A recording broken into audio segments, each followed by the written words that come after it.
Assalamu alaikum my dear students, hope you all will be fine. Today we are going to discuss the question answers of chapter Chasing Dreams. Question number 1, what was Jamil's father doing when he comes here home? जब जमील घर आया तो जमील के father क्या कर रहे थे? When Jamil came home his father was drinking tea. जब जमील घर आया तो उसके वालिद साहब चाय पी रहे थे. Question number 2, where did the family had dinner? जो फैमिली है वो डिनर कहाँ कर रही थी?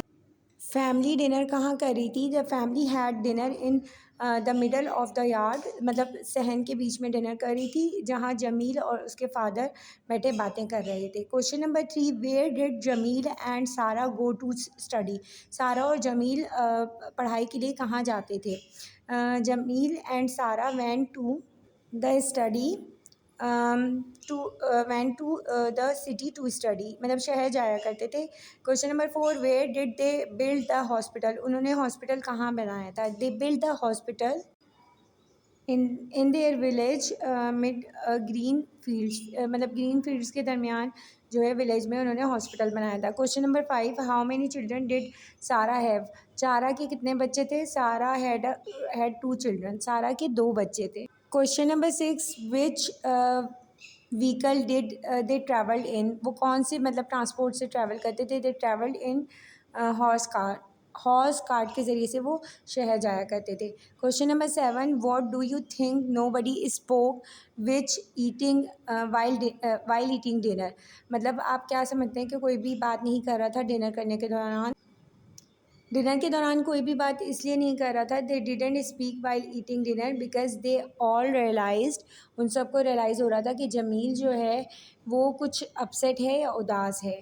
नेक्स्ट क्वेश्चन इन्होंने पूछा है, why was Jamil upset? Jamil क्यों अपसेट था? Jamil was upset because he wanted to become doctor. Jamil क्योंकि डॉक्टर बनना चाहता था और उनका जो गाँव था उधर कोई कॉलेज नहीं था.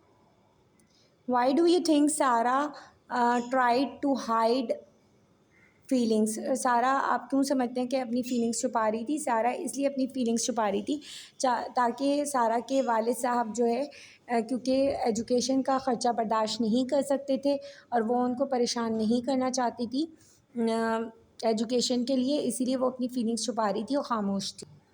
Both Sara and Jamil had to pass every test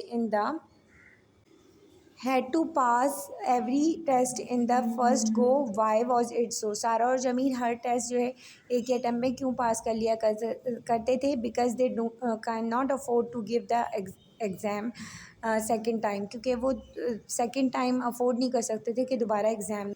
how did Sara and Jamil and their family manage the expenses for their studies? किस तरह से सारा और उसकी फैमिली, जमील की फैमिली मैनेज कर रही थी उनके पढ़ाई के अखराजात? वो इस तरह से मैनेज कर रहे थे कि Jameel started to give tuitions, Jameel भी बच्चों को ट्यूशन्स दे रहा था. Their family also sold a large piece of the fertile land. ज़रख़ेज़ ज़मीन का जो एक टुकड़ा है, बड़ा टुकड़ा, उन्होंने जो है बच्चों की कॉलेज की फ़ीस भरने के लिए जो है बेच दिया था. How did life change for Jamil family and the village? किस तरह जमील की ख़ुद की और विलेज गांव वालों की ज़िंदगी चेंज हो गई? जमील और सारा डॉक्टर बन गए और उन्होंने गांव में बहुत अच्छा हॉस्पिटल बना लिया जहां सब गरीब लोगों का इलाज हुआ करता था. इस तरह से सारा और जमील की जो ज़िंदगी है वो चेंज हो गई. हाउ वाज सारा एजुकेटिंग द विलेज वुमेन? सारा किस तरह से जो गांव की औरतें थीं उनको पढ़ा रही थी या एजुकेट कर रही थी? सारा गांव की औरतों को जो है एजुकेट कर रही थी, यानी कि तालीम दे रही थी. होस्टिंग सक्सेसफुल सेमिनार्स, वो सेमिनार्स कराती थी विलेज वुमेंस के लिए, यानी कि जो गांव की औरतें थी, और उन्हें उसमें गाइड करती थी, रहनुमाई करती थी उनकी पर्सनल हाइजीन और फैमिली की हेल्थ के बारे में. What lesson do we get from the story? हमें इस स्टोरी से क्या लेसन मिलता है? This story give us a lesson too. हमें इस स्टोरी से ये लेसन मिलता है कि हमें कभी भी हिम्मत नहीं हारनी चाहिए और हमेशा कोशिश करते रहना चाहिए.